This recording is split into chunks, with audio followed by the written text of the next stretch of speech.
Tak dobrý den, přátelé. Já se jmenuji Zdeněk Kratochvíl. Dovolte mě, abych vás, jakožto iniciátorovi tohoto setkání, abych pronesl pár úvodních vět. Nejdřív vás chci přivítat, že jste přijeli, protože vím, že mnozí z vás jeli ze Šumavy, možná z Moravy, takže jsem vděčný za to, že jste přijeli. Všichni s hrůzou sledujeme to, co se děje v posledních dnech na Ukrajině, speciálně na východní Ukrajině. Myslím, že jsme se zde dnes sešli, aby jsme společně vyslechli názor lidí, kteří mají k tomu tématu co říct a nebojí se veřejně vyjádřit svá stanoviska. To podotýkám z toho důvodu, že někdo třeba může říct, že ten či onen mě nevyhovuje, ale já nesmírně oceňuji lidi. Oceňuji vás všechny, kteří jste přijeli, kteří se nebojíte, a oceňuji ty, kteří mají tu odvahu zde vystoupit, protože ten, kdo tady vystoupí, si vyslouží nálepku, že je Putinův agent, česká hávěť a podobně. Tak to bohužel česká média uvádí.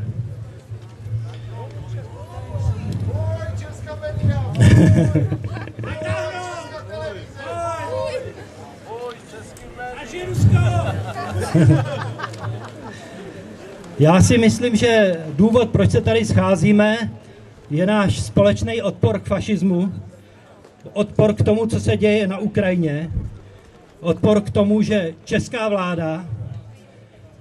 vláda Evropské unie nebo představitelé Evropské unie, představitelé Spojených států, dnes, když si připomínáme 69 let od vítězství nad fašismem, že musíme přihlížet k tomu, kdy oficiální média podporují to, co se tam děje, a tleskají tomu, že například v Oděse byli upáleni lidé. Komentář Luboše Palaty, který je vám jistě známý, je šíleným dokladem toho, kam jsme se to dostali. Ale komunisti byli to samý.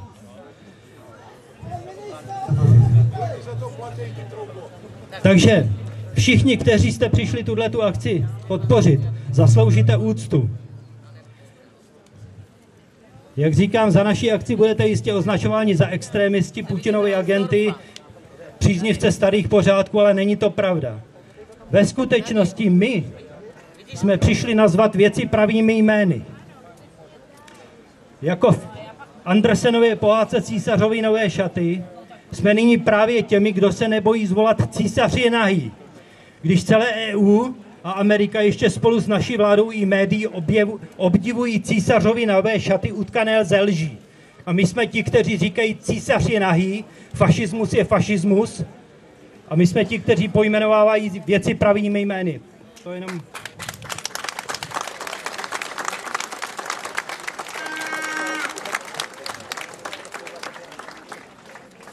My totiž odmítáme považovat násilníky za kuklence na Majdanu, kteří podpalují a ubíjejí policisty, a také novou vládu, která vznikla násilným převratem, za legitimní demokratickou vládu. Takže proto jsme se tady sešli. A ještě řeknu jednu věc. Promluví tady lidi s různým pohledem. Bude tady někdo za levici, někdo za pravici, ale opakuju, já si vážím všech, kteří jdou do toho rizika a promluví tady, protože následně budou dehonestováni a budou uráženi. Takže oceňte jejich účast. A to je všechno. Takže jako první promluví pan Vyvadil a bude moderovat také první část. Děkuji vám moc krát. Děkuji za podporu.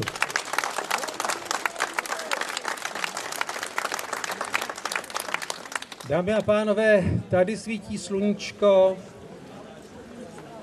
je vlastně krásně, jsme v pohodě, nic se nám neděje.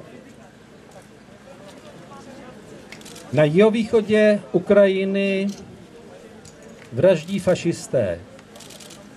Já vás požádám o 1 minutu ticha za povražděné, upálené v Oděse i za tu krásnou sestřičku.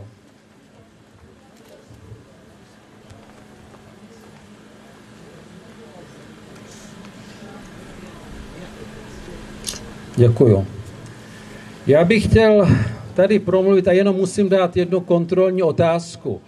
Kdo je z facebookové skupiny Přátelé Ruska? Přihlašte se, prosím.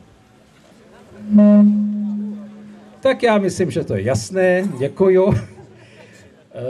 Chtěl bych říct asi jedno. Já sám jsem byl překvapen, ale nepřiceňuji to jaksi našemu významu, že stačí, když Obama jeden den vyhláší sankci a my druhý den máme o 30 lidí navíc.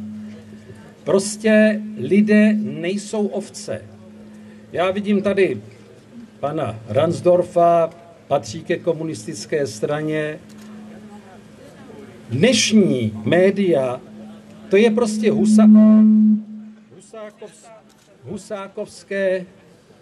husákovský havlismus. Prostě lžou, ale, a to je roztomil, já čtu teď jejich komentáře, i takový ty relativně chytřejší se ptají, a jak je to možné, že nám ty lidi nevěří? Vždyť my to stále opakujeme a oni říkají, že nemáme pravdu. Už i oni začínají pochybovat, v čem je problém. Oni nerozumí, oni jsou už mimo lid, oni vůbec neví, co se děje. A není to jenom u nás, bohužel je to v celé západní Evropě, je to v celém západním světě.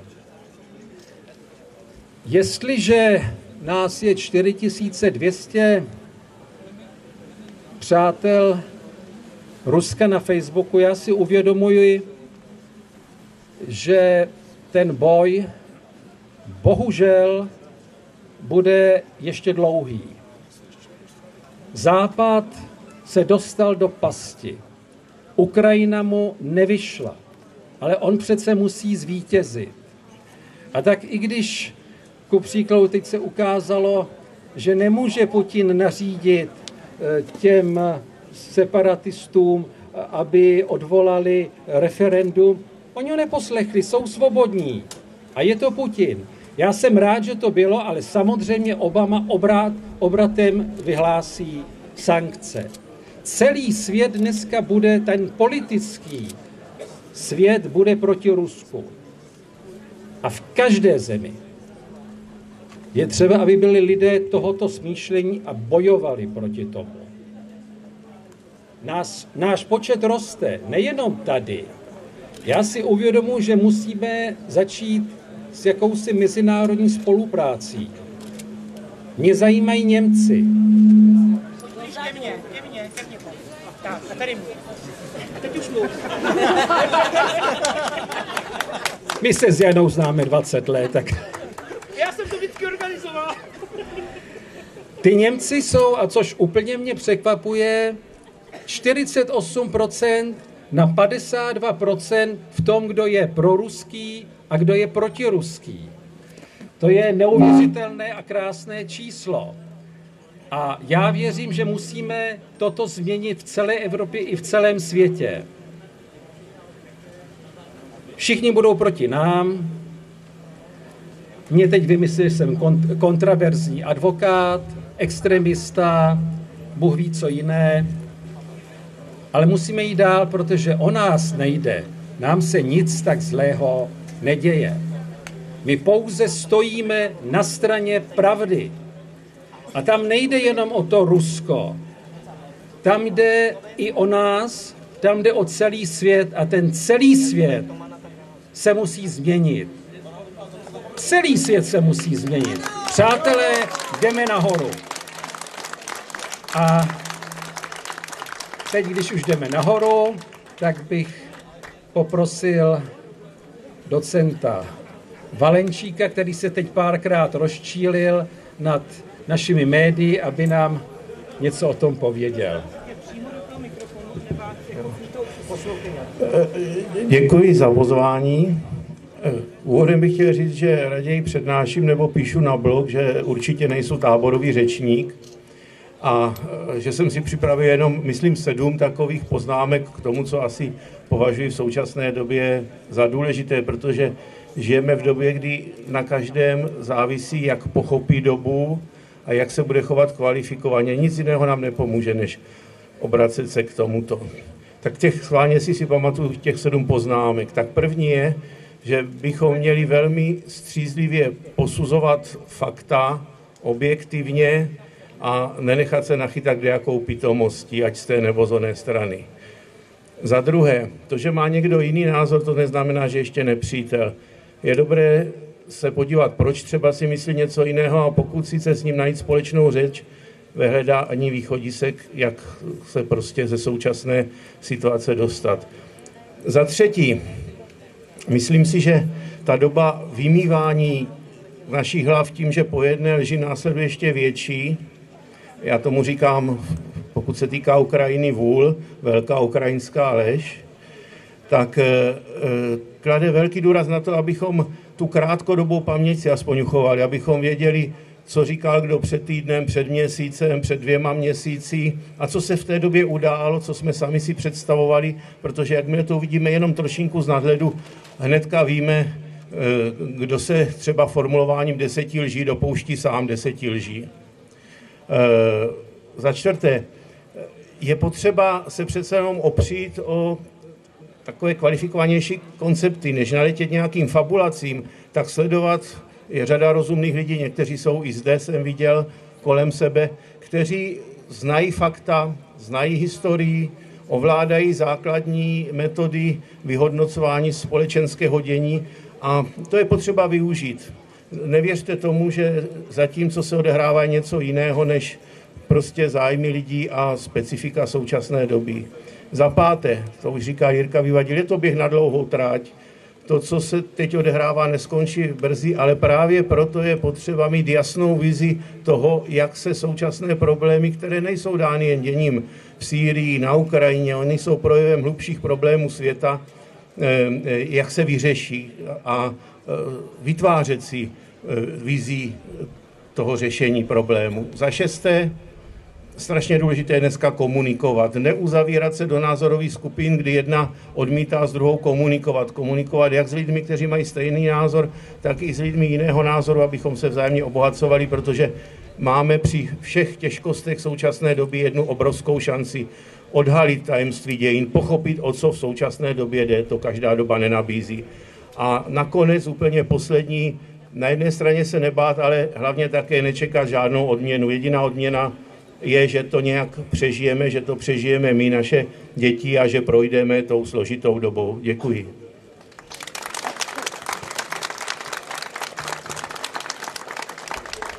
Tak, přátelé, já sice celou dobu jsem chtěl vyvolat pana europoslance Ransdorfa, protože je skvělý, ale já mám tady žádlovou kolegyni, která se chci přenechat to nejlepší, jako nebo říká nakonec. A teď zase jsem urazil Jardu Doubravou, takže prosím senátora Jaroslava Doubravu, který, jestli víte, jak byl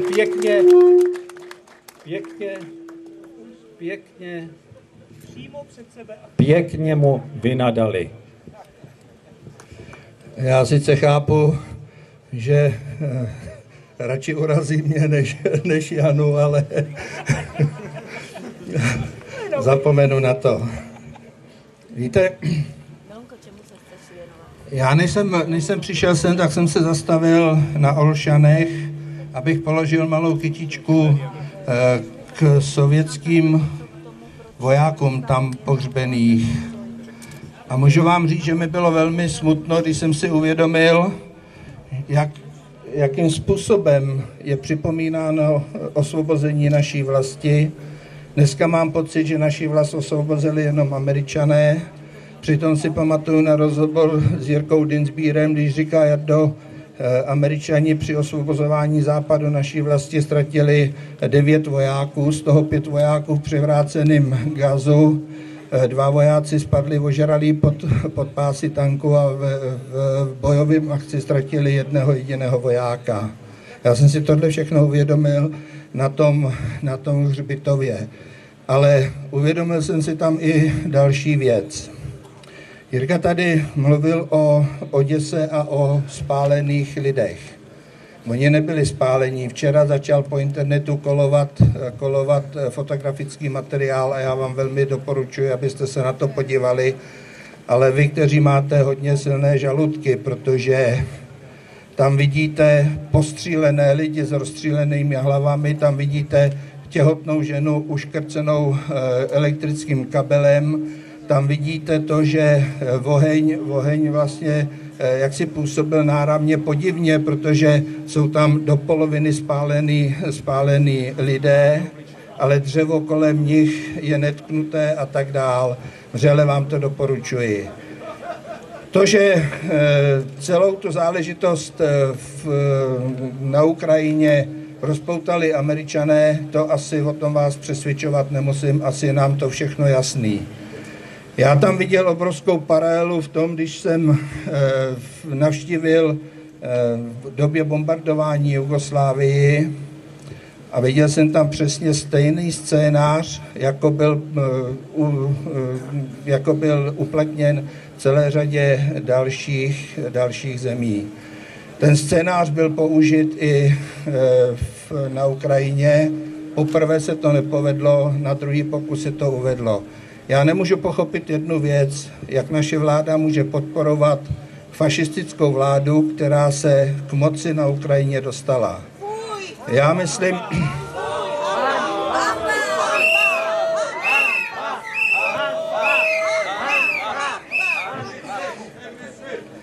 Přesvědčil mě o tom několik fotografií. Především později nainstalovaný předseda vlády, jak hajluje před radnicí. Další fotografie, kde na radnici v Kyjevě vyvěšen portrét Hitlera s nápisem Osvoboditel, a tak bych mohl pokračovat dál. Myslím, že těch řečníků bude ještě víc, takže to nebudu natahovat. Přesto ještě prosím vás dvě věci. První, která zdánlivě nesouvisí. Před několika dny mi přišel mail. Pane senátore, prosím vás o pomoc. Mám mentálně poškozený dítě, potřebuje a velmi mu pomáhá lázeňská léčba. Veškeré prostředky, které jsme měli, už jsme do té jeho léčby nainvestovali. Teď už nemáme a přesto nám jde o to, aby to dítě mělo trošku rozumný život. Prosím, pomozte jakoukoliv částkou. Asi jste o těch případech slyšeli. Jestli pak jste slyšeli také o tom, že naše vláda uvolnila $2,5 milionu, tedy řádově 50 milionů korun na pomoc fašistické vlády v Kyjevě. To jste...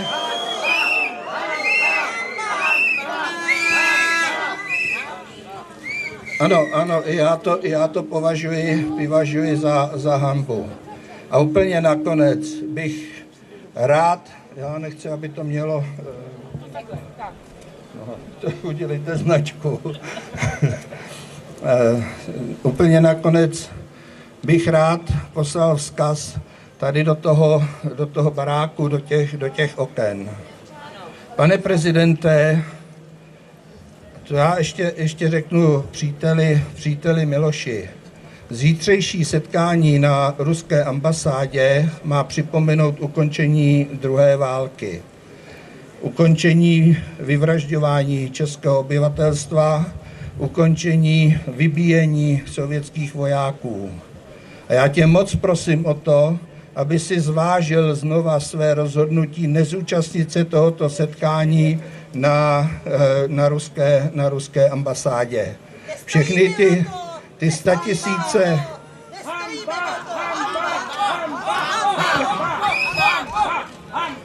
Ty statisíce padlých sovětských vojáků a úmyslně, a musím říct sovětských, protože to nebyli jenom ruští vojáci, myslím si, že si zaslouží to, abychom vzdali jim dík za to, že dneska můžeme spolu žít, protože kdyby nebylo jejich obětí, nemohli bychom se tady setkat.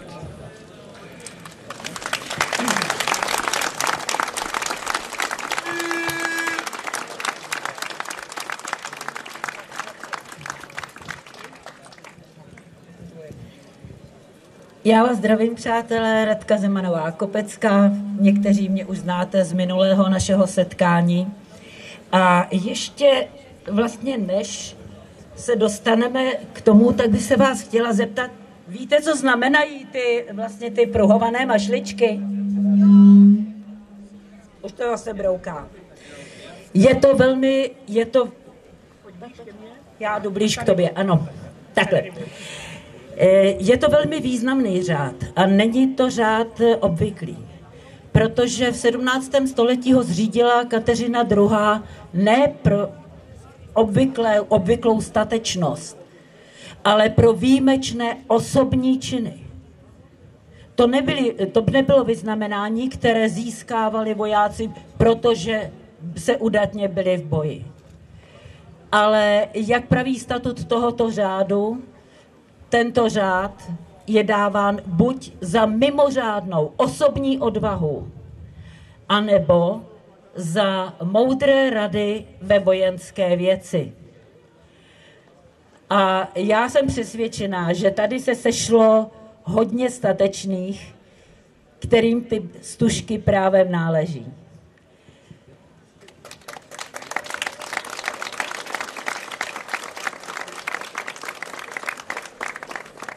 A teď bych se chtěla dostat k věci, která nás mnohé nadzvedává neustále. Evropská unie a NATO, jejímiž jsme členy, lže a ještě jednou lže a 1000krát lže. Nevidí před sebou naprosto ložená fakta. Odmítá poslouchat argumenty, které říká vynikající diplomat Sergej Viktorovič Lavrov, ministr zahraničí Ruské federace. A já bych se v tuhle chvíli chtěla poprosit Mílu Ransdorfa, našeho europoslance, aby nám vysvětlil, jak je možné, že Evropská unie odmítá slyšet pravdu, která jí leží před očima. Mílo, máš.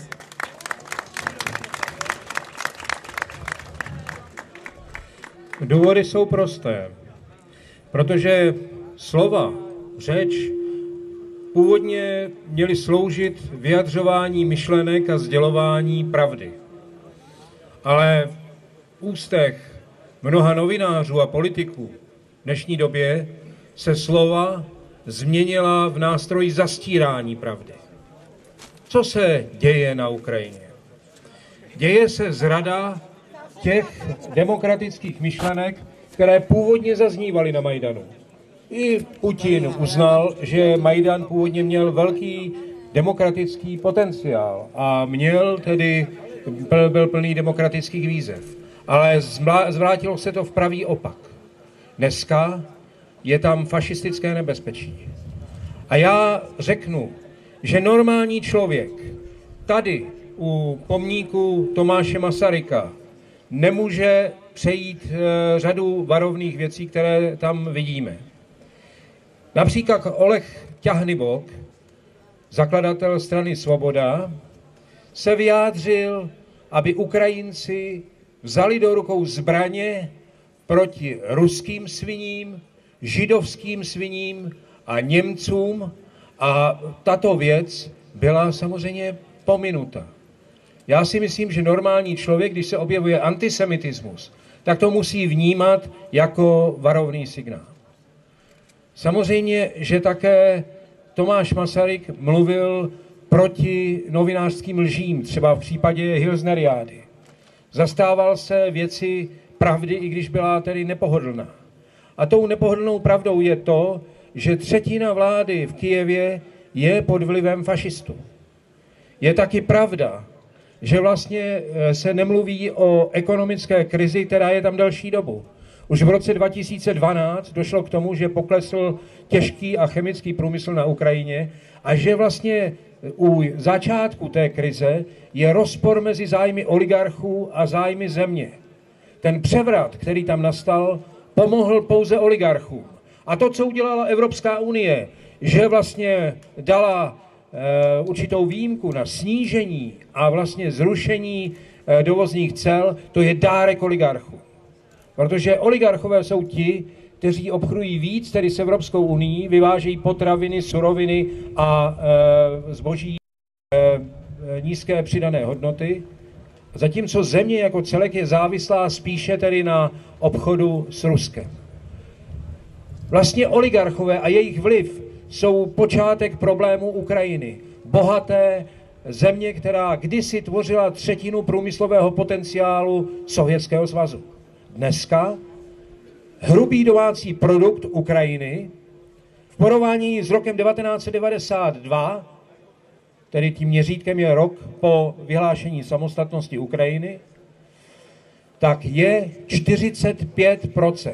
Zatímco tolik skandalizované Bělorusko, skandalizované novináři a politiky, tak vlastně má index ve srovnání s rokem 1992 260%.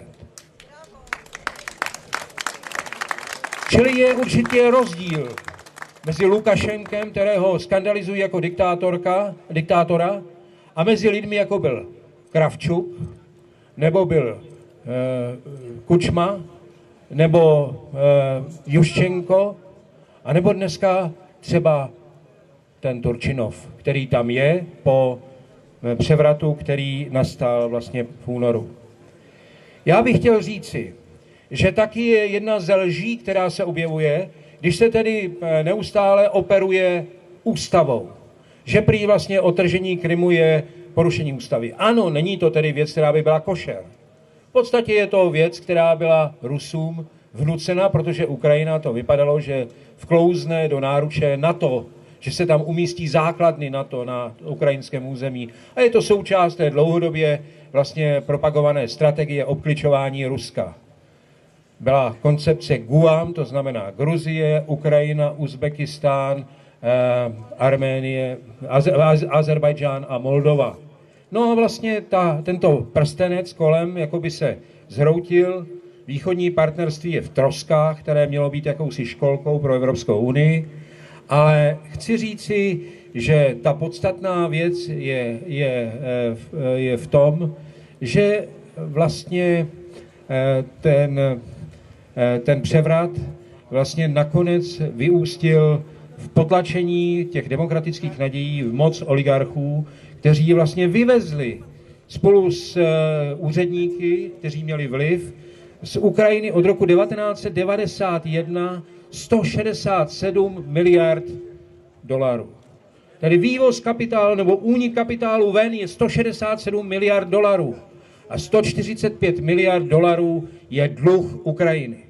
Ukrajina jenom tedy za 4 měsíce tohoto roku dluží Ruské federaci na plynu 3,5 miliardy dolarů.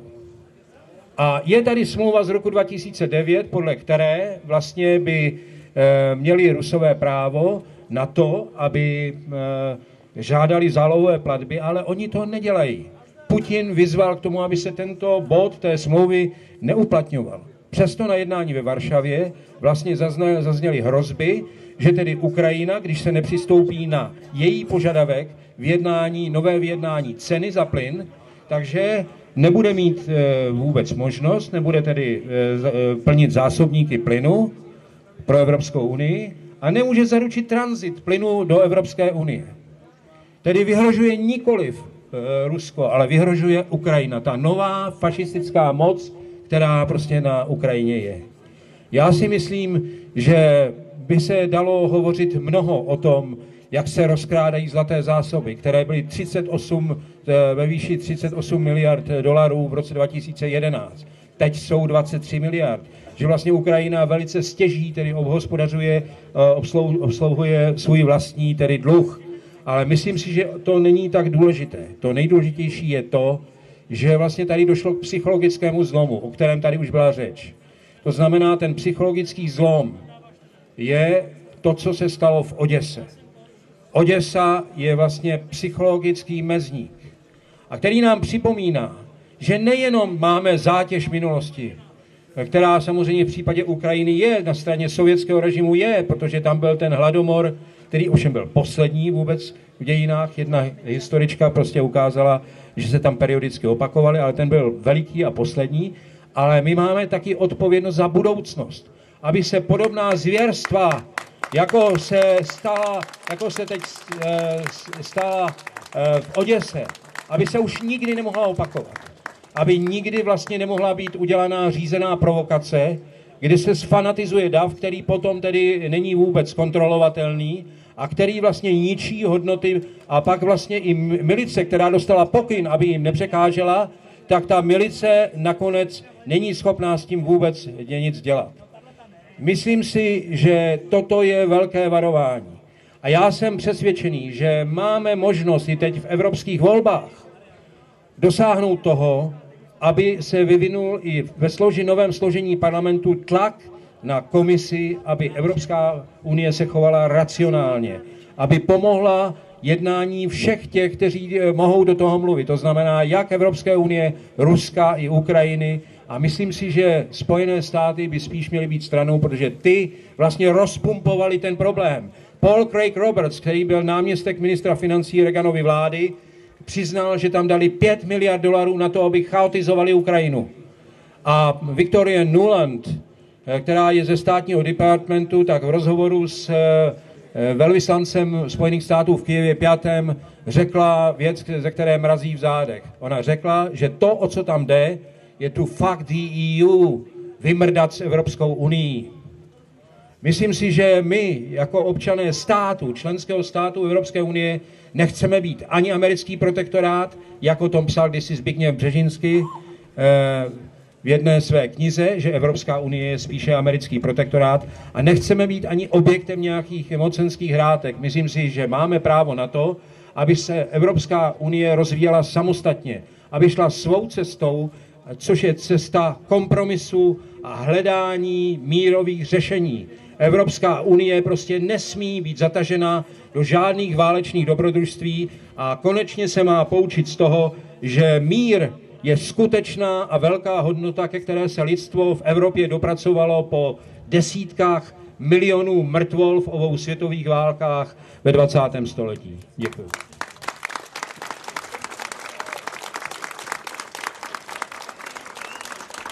Děkuji panu poslanci, europoslanci Ransdorfovi. A teď bych se chtěla zeptat, měl by tady být s námi starosta Vysokého Mýta. Je tomu tak? Zdá se, že nedorazil, což je škoda, protože to je zrovna člověk, který osobně se zúčastnil monitorovací mise v Krymu, a pokud jsem s ním měla možnost mluvit, tak rozhodně nemluvil o tom, že by se na Krymu dělo nějaké násilí, nebo že by byli lidi nuceni k hlasování. Naopak z řady stran jsem se dozvídala, že tam lidi stáli frontu už předtím, než se otevřely hlasovací místnosti. Ne. A teď bych ráda připomněla jednu věc.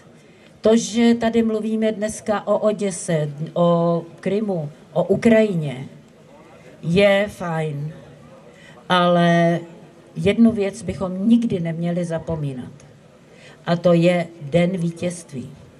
Den vítězství, kdy bychom měli vzpomínat na ty, kteří zaplatili svým životem za to, že my můžeme žít. A já poprosím Janu Wolfovou, aby k tomu řekla své. Dobrý den. Za prvé, než vůbec začnu mluvit, tak vám všem, vám, co jste tady, chci poděkovat. Protože vy jste ty, co jste nepodlehli. Nepodlehli jste médiím, nepodlehli jste manipulaci a máte vlastní hlavu. A to je strašně dobře. A já vám chci poděkovat za to, že jste sem přišli, protože bez vás bychom tady stáli před prázdným náměstím a všichni by se nám smáli. Ale dneska už se nám smát nemůžou. Je nás tu určitě přes 600, řekla bych, že i víc, a to už je síla, které se nedá smát. Takže děkuju vám. A teď k tomu, proč jsem tady já. Víte, já jsem členka Svazu bojovníků za svobodu, protože můj dědeček zemřel v Mauthausenu po 6 letech a moje babička byla 6 let v Ravensbrücku. Můj táta byl dítě na převýchovu. A kdyby v tom Ravensbrücku nepřišli sovětští vojáci, tak ta babička nebyla taky.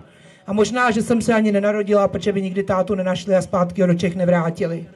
Já když jsem jako učitelka mnohokrát před rokem 89 slyšela, jak nás tady osvobodili jenom Rusové, tak jsem říkala, ale pozor, taky Američané. A dnes je mi smutno z toho, že naši učitelé nejsou schopni říkat, že nás neosvobodili jenom ti Američané, ale že když se podíváme, kolik od Dukly až sem do Prahy padlo ruských nebo sovětských vojáků, kolik pomníčků je z jejich jmény a kolik jich není z jmény, protože ta jména ani nebyla, ani neznáme, tak je mi smutno, když naše děti se takové věci prakticky neučí. Já jsem přesvědčena o tom, že historie se nesmí jakýmkoliv způsobem ohýbat. A vzpomenu jenom na ten Kyjev v jedné věci. Uvědomte si, že Kyjev osvobodila československá armáda. A tihle naši otcové a dědové, kteří padali a dávali životy, já si nedovedu představit, jakým dnes je, když vidí, jak nad Majdanem vlajou prapory, na kterých je Hakenkreuz. To považuji za největší zločin. To jsou naši dědové a naši otcové, kteří přišli až sem. A mimo jiné, a především, to byli například volyňští Češi a Židé, kteří přežili pogrom banderovců. Přežili, byli to Rusíni, kteří sem přišli a kteří nám pomáhali, kteří přežili banderovské pogromy na Ukrajině a nevadilo jim, že půjdou dál pokládat životy za nás, za všechny. A těm je třeba poděkovat. A já bych úplně na závěr chtěla požádat, nebo říct jedinou větu. Miloši Zemane, člověku, kterého jsem dostala do politiky, uvědom si, že jsi prezidentem této země a že si nemůžeš svévolně rozhodnout, jestli někam půjdeš nebo nepůjdeš. Jsi náš zástupce, my jsme tě volili a já tě prosím, abys zítra byl na ruské ambasádě.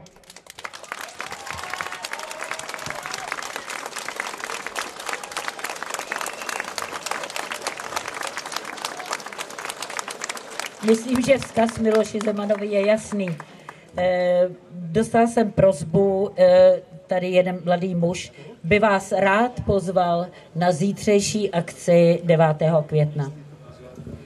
Tak já vás zdravím, mé jméno je Tomáš Kot a chtěl bych vás pozvat na zítřejší akci 9. května. Proč zítřejší? Protože dnešní den slaví veškerá Evropa jako den kapitulace Německa. Ale my všichni víme, že 9. května ještě zde v Praze se zabíjelo, vraždilo a bojovalo, než přijela sovětská armáda a zničila zbytky vojsk SS.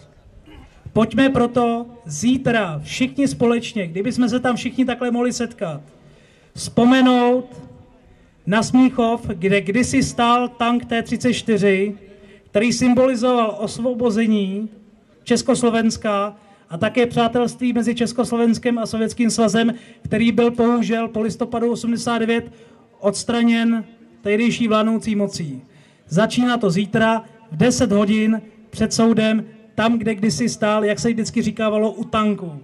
Přijďte a nezapomínejme na to, že to byl právě Sovětský svaz a hlavně Rudá armáda, která měla velký podíl na porážce fašismu a že právě nejvíc vojáků, více jak 140 000 sovětských vojáků zemřelo proto, abychom my žili. Zemřeli proto, abychom my mohli právě dneska bránit jejich čest a jejich památku. Děkuji.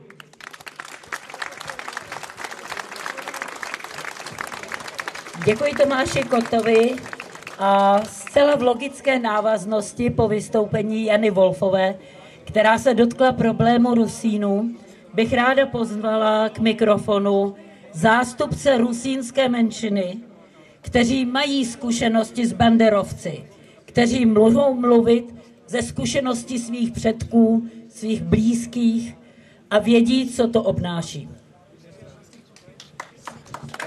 Milí Češi, teď ukážu vám něco, možno ještě to připomínáte.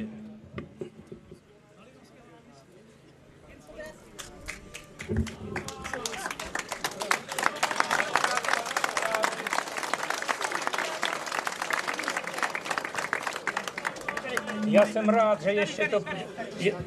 Jsem strašně rád, že ještě to připomínáte. A teď právě na té podkarpatské Rusii se stává taková určitá hrůza, rozumíte? Že Podkarpatí je pod vládou banderovců. A Rusíni naprosto přizpůsobil se k tomu a ticho, cítí se ticho, velmi ticho, rozumíte?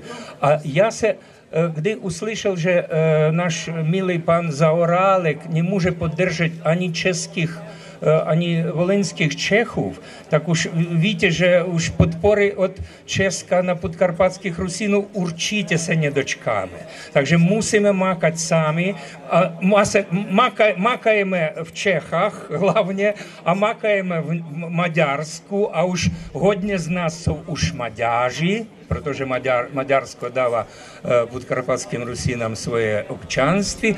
Ale pánové, to je takový trošičku i vtip, ale vtip strašně smutný, protože kdy připomínám, co se stalo v Oděse a chápu, že to se může stát i na podkarpatské Rusi. Možná někdo z vás viděl na internetu ty fotky, jak se tam bral se sílou ten Bílý dům a jak ta masa těch mladíků, kteří nevědí, co to je fašismus. Oni naprosto nevědí o tom.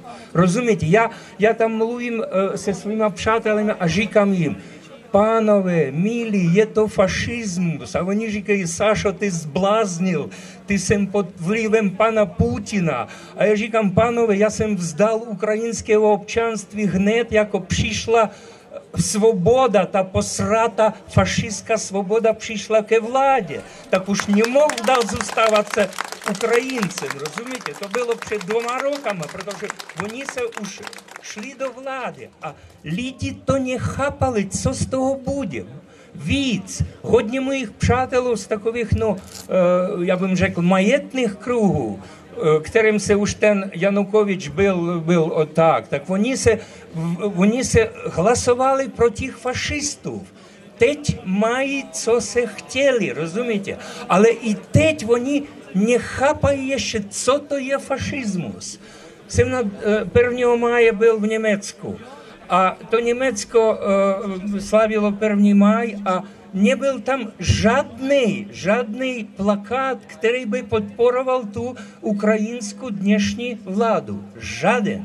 Tak já se naprosto doufám a s ním o tom, že by i v Čechách, nejenom v internetu, nejenom na takových těch plochách volných, a že by i v tom parlamentu někdo by zamyslel o tom, co se oni podporují.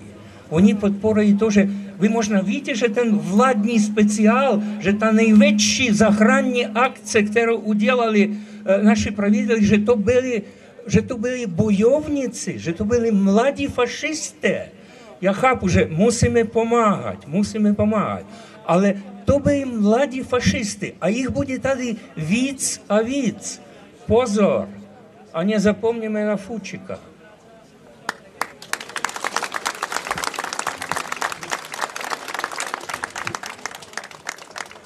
Tak jsme slyšeli autentické vyprávění o tom, co jsou to banderovci a že nikdy neskončili. Pořád tam ještě jsou. A teďka vystrkují rohy a nevystrkují rohy jenom na Ukrajině. To, že se zmocnili vlády, moci, je povzbudilo po celé Evropě. Vždyť víte, že se začaly konat pochody v Lotyšsku, v pobaltských republikách, v dalších zemích. Naštěstí je samozřejmě velmi rychle utěli. Ale nicméně mohli jste si všimnout, že to nebezpečí tady pořád je. No a jinak samozřejmě, že když řeknu, že média lžou, tak to vás asi zrovna nepřekvapí. Ale já tady mám člověka, který o těch médiích ví víc. A přišel nám říct pan Bláha, proč, jak a co s tím. Dobrý den. Já jsem editorem a vydavatelem webu Outsider Media a přispívám také pro eRepubliku a Ukrajinou jsem se zabýval a získal jsem na to úplně jiný názor, než který nám předkládají média. A já bych chtěl říct jenom jednu věc.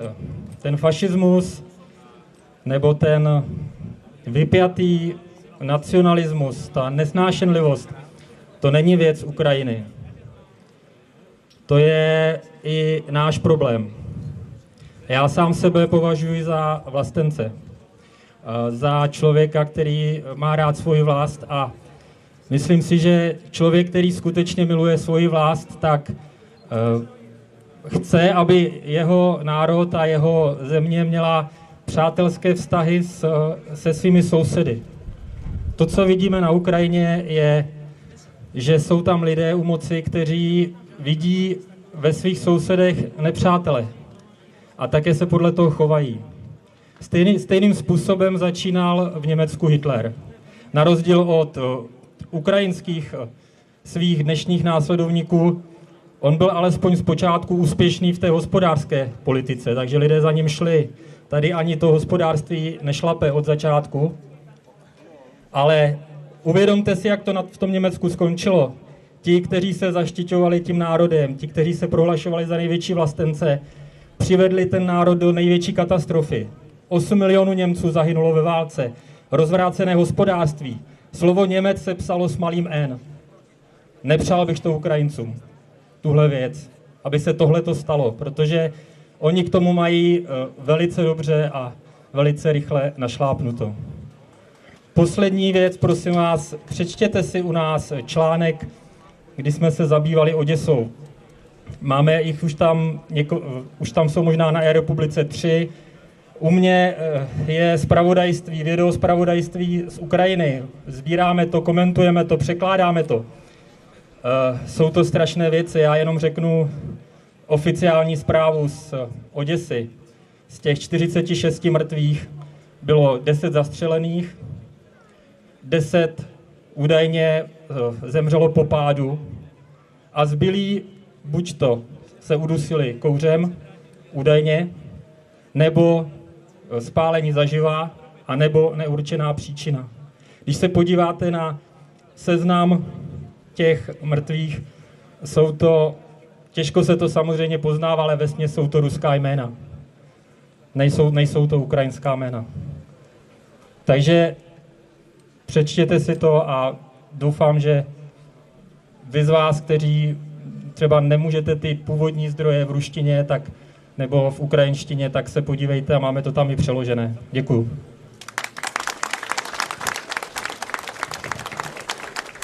Já taky děkuji. A chtěla bych vám ocitovat kratičkou věc. Občanská neposlušnost je základním právem každého občana, jehož se nesmí vzdát, protože by přestal být člověkem. Toto řekl Mahatma Gandhi.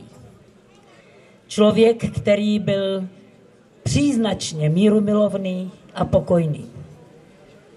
Ale občanskou neposlušnost považoval za jeden z velmi mocných nástrojů právě pro získání boji o svobodu. A máme tady jednoho také takového neposlušného občana a je to Daniel Solis. A já bych mu chtěla předat mikrofon. Děkuji. Dobrý den, dámy a pánové, milí přátelé Ruska, přátelé míru. Já tedy jsem byl prezentován jako neposlušný občan, snažím se tedy být poslušný a vychovat poslušnosti i svého syna, ale tato občanská neposlušnost, to je naše ústavní právo, to si připomeňme. A když už jsme u těch práv, tak já bych vám chtěl také při této příležitosti připomenout trestní zákoník nový, paragraf 406, příprava útočné války, paragraf 407, podněcování k útočné válce a paragraf 409, a to jsou styky ohrožující mír. Proč vám je připomínám? Podívejte se vedle tato budova s tím velkým hadem, to je S, písmeno S, a to je Schwarzenberský palác. A tím se dostáváme k našemu milému, v uvozovkách, ministru zahraničních věcí minulé vlády, Karlu Schwarzenbergovi. Jak ten s tím souvisí? Vzpomeňme si, že tento člověk štval proti Rusku celou dobu, kdy byl ministrem. A byl ministrem za stranu zelených v Topolánkově kabinetu a byl ministrem i za kabinetu Nečasa. Tento člověk se objevil po boku soldatesky na Majdanu v Kyjevu, na takzvaném Euromajdanu, což je dobře zdůraznit, protože skutečně za těmito nepokojemi stojí také Evropská unie svým přičiněním a je to Evropská unie a její předáci, nevolení nikým, kteří dali tuto pučistickou vládu a dělají, jako by to byli volení kolegové, přitom jsou to skutečně nevolení, nikým nevolení pučisté a ty volby, které se připravují na 25. května, jsou volby prezidentské, které tedy v žádném případě nenahradí ty poslance, kteří stojí také za těmito fašistickými extremisty a nyní usurpují Ukrajinu. Já říkám usurpují proto, že si musíme uvědomit, že jsme zde se shromáždili jako přátelé Ruska, ale buďme také přáteli Ukrajiny, protože Ukrajina nic špatného neudělala a její občané také nic špatného neudělali, jen byli poštvány proti sobě, tak jak se to před válkou vždycky dělá, že jedni lidé jsou poštváváni proti druhým lidem. Němci byli poštváni proti zbytku Evropy a tak dále. Každá válka stojí na těch nevinných lidech, kteří musí nakonec vzít tu zbraň do ruky a jít na frontu a nechat se tam zastřelit nebo střílet po jiných lidech. A dnes jsme tady a je to den oslava konce války druhé světové. Podpis kapitulace 8. května, 9. května osvobození Prahy. Uvědomme si, co je válka. A proto jsem citoval ty paragrafy trestního zákoníka, protože tady máme lidi, jako byl Schwarzenberg, Štětina, který má tu troufalost být v Senátu a kandidovat do Evropského parlamentu, který si stoupne vedle těch fašistů na Majdanu a vyzývá k ozbrojenému boji. Vzpomeňme si, že tito lidé tam byli. Byl tam i Kocáb, bývalý ministr pro lidská práva, takový paradox a absurdita. Co si to dovolují tito Češi mluvit jménem Čechů a České republiky na Euromajdanu? Mým jménem tito lidé rozhodně nehovořili. A dovedu si představit, že jste stejného názoru i vy, dámy a pánové.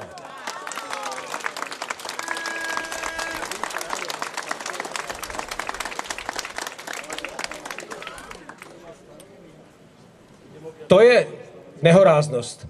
Takže nenechme si toto líbit, protože přesně takto začínají, dámy a pánové, války. A my jsme zde proto, abychom vyjádřili solidaritu všem lidem dobré vůle na Ukrajině a myslím si, že jich je většina.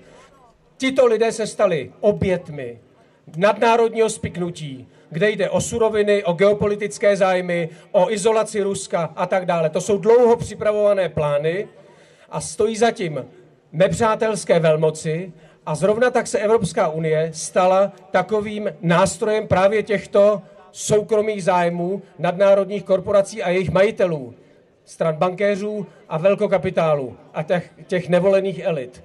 Takže nezapomínejme na Ukrajinu, nevylejvejme s tou vaničkou té špinavé vody i to dítě, který tam sedí, protože lidé na Ukrajině, normální lidé, jako jsme my, nechtějí válku, chraň Bůh. To chce jenom malá skupinka šílenců, kteří se velmi rychle a velmi důmyslně dostali do všech těch klíčových pozic. Tajné služby, generální štáb, ministerstvo obrany, ministerstvo vnitra. Tam se dostala ta nejhorší svoloč, která podněcuje teďka všechny své občany k válce.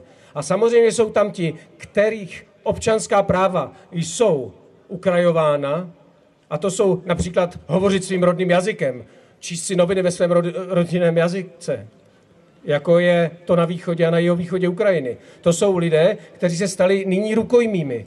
A ti lidé na té západní Ukrajině se stali také rukojmími. Někdo se rozpomenul, co se odehrávalo v roce 1945. A že tam byly nějaké skupinky proti nějakým jiným skupinkám. Ano, a byl to krvavý střet, byla to druhá světová válka. Vzpomeňme si ale, kdo tu druhou světovou válku vyvolal. Čí peníze to byly, čí technologie to byly, čí nápady to byly. A byli to stejní lidé, kteří stojí také za první světovou válkou a za ostatními válkami. A tito lidé stojí i za těmi válkami, které se odehrávají právě teď. To znamená okupace Afghánistánu, válka v Iráku o ropné suroviny, bombardování Libye a smrt prezidenta Libye Kaddáfiho. Již více jak 3 roky trvající válka v Sýrii, kde hordy islamistů prostě vraždí nevinné lidi. Chápete to? V širších souvislostech. Takže nezavrhujme Ukrajinu, buďme přáteli Ruska, které se musí bránit, samozřejmě, protože jeho zájmy jsou napadeny. Ale buďme také přátelé Ukrajiny a modleme se za tyto Ukrajince a držme jim palce, aby zachovali chladnou hlavu, aby to vydrželi, ten tlak, který na ně je. Protože samozřejmě pokud někdo nyní má pod kontrolou armádu, tak kdokoliv v té armádě uposlechne rozkaz, tak může být i zastřelen. Jak jsme viděli tedy velmi alarmující záběry, že se takovéto exemplární tresty v ukrajinské armádě již konají. Děkuji vám za vaši pozornost, připomínejme si mír a nedopustme válku a rozhodně netolerujme našim politikům a našim spoluobčanům, aby takto lehkovážně zacházeli s mírem. Hezký den.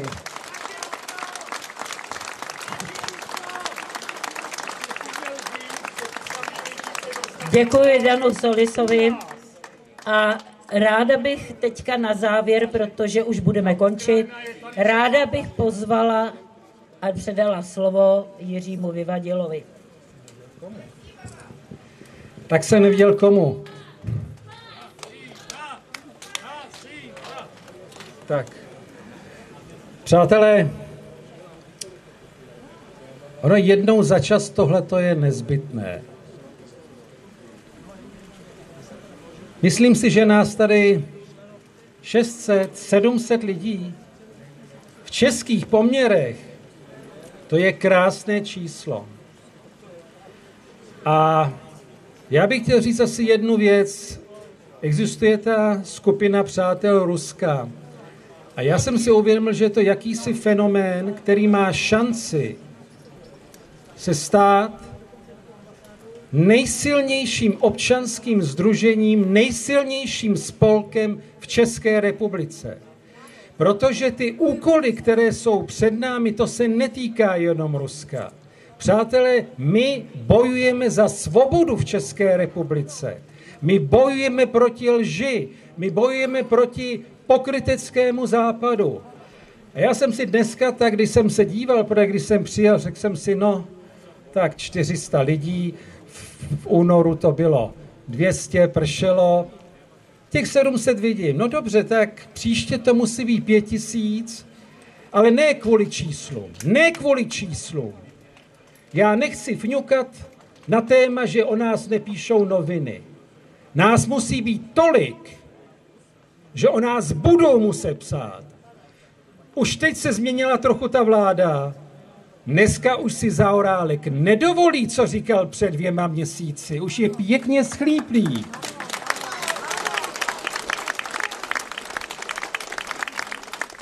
A Sobotka ani moc ty sankce ne, a když tohle a radši ne a tohleto. Přátelé, tlak musíme vyvinout. Obrovský tlak musíme vyvinout, protože na naší straně je pravda. Děkuji vám. Tak a teďka bych ráda, abych vám řekla o Zdenku Kratochvílovi, který toto vlastně svolával, organizoval. Že to je člověk, občan jako my. Nic zdálo by se výjimečného. A přesto už jste podruhé slyšeli jeho hlas. A přišli jste. A já bych mu teďka ještě chtěla předat slovo. Děkuji moc krát.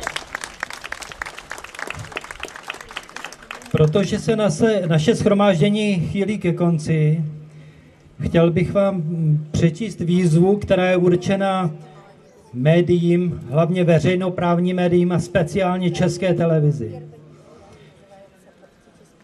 Předpokládám, že s tím budete souhlasit, anebo v to aspoň doufám. My, občané a obyvatelé České republiky zde shromáždění, vyzýváme veřejnoprávní média, především Českou televizi, aby naplnila své poslání a informovala nejen o dění na Ukrajině, nestranně a nezávisle. Aby i ve vztahu k Rusku a k obyvatelům ruského původu napomáhala vzájemnému porozumění a toleranci a podporovala soudržnost mnohonárodnosti a multikulturní společnosti. Aby přestala šířit protiruskou propagandu, neboť tato propaganda nyní ohrožuje nejen integraci obyvatel České republiky a Evropy, ale i mír a bezpečnost v Evropě.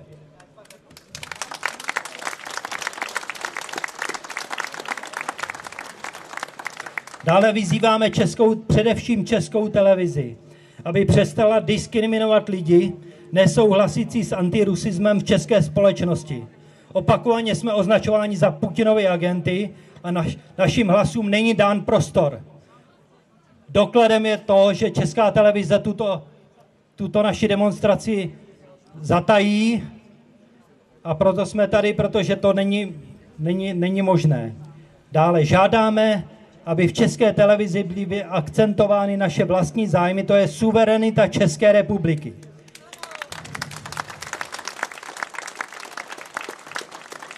Požadujeme důrazně vedení České televize, aby začalo dodržovat svůj kodex. Děkuji.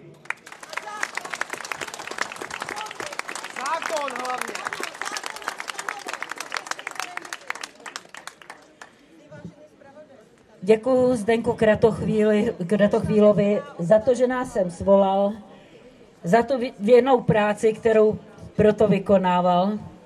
A ještě na rozloučenou bych ráda svým a snad i vaším jménem vyslala pozdrav do Ruska, aby věděli, že jsme tady. Protože se ozývají hlasy, že v Rusku, že jsou sami, že jsou osamoceni. A já si myslím, že bychom jim měli dát najevo, že nejsme. Že jsme s nimi. Так что слушайте, россияне, слушай, Россия.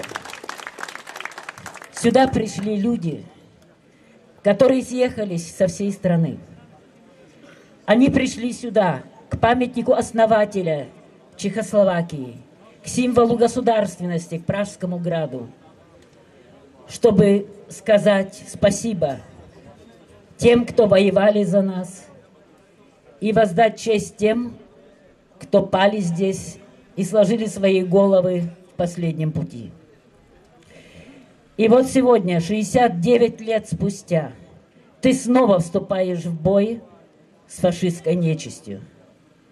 И снова тебе приходится бороться, на этот раз тяжелый бой своей любимой и близкой сердцу Украине. Но верь тому, что ты не одинока, несмотря на то, что раздаются такие голоса. Никто не забыт и ничто не забыто. И так как надо помнить Освенцим, Равенсбрик, Маутгаузен, точно так же надо помнить Одессу, Луганск и Славянск.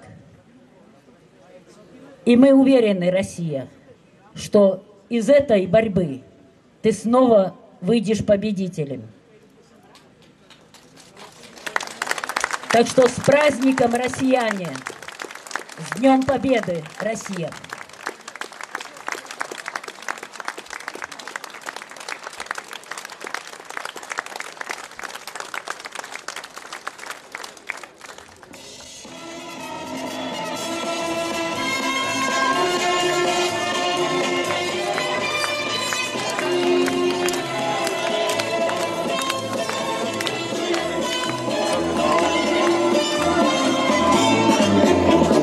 День Победы, как он был от нас далек, как в костре потухшем таял уголек. Были версты, обгорелые в пыли, этот день мы приближали, как могли, этот День Победы.